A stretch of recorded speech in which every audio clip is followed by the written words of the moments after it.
Ես ընդհանրական կպատասխանեմ, իստում այն մեղադրանքները, որոնք գործի մեջ արտացոլված են, դրանց վերաբերյալ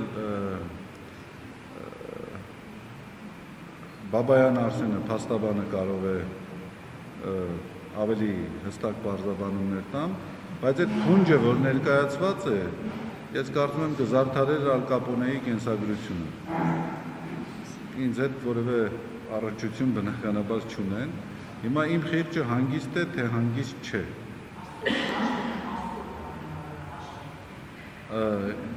Գիտեք ինչ, ես չեմ կարծում, որ այստեղ որևէ մարդ կա, կամ այս օրերին որևէ մարդ կա, որը որ հանգիստ է ընդհանրապես։ Իսկ ես այս առումով հանգիստ եմ Աստծո հետ, ինքս ինձ հետ, եւ ինչ-որ մեկի ընտանեկան արխիվից ենթադրաբար հրապարակված տեսագրությունը, որ վերագրվում է ինձ, չի կարող անհանգստություն բերել իմ խղճի։ Դուք գիտեք մարդիկ, որոնք նախասիրություններ ունեն, չէ, իրենց ընտանեկան ալբոմից, արխիվներից ինչ-որ հրապարակումներ անեն։ Ու չի բացառվում, ինչ-որ մարդիկ իրենց ընտանեկան արխիվից ինչ-որ ինտիմ բնույթի տեսանյութեր են հրապարակել, փորձելով տարբեր հնարանքների միջոցով դա կապել իմ անձի հետ։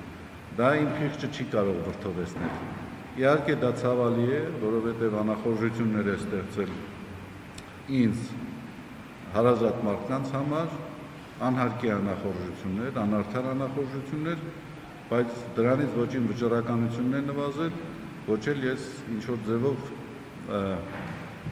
ընկճված եմ եւ կամ կոտրված։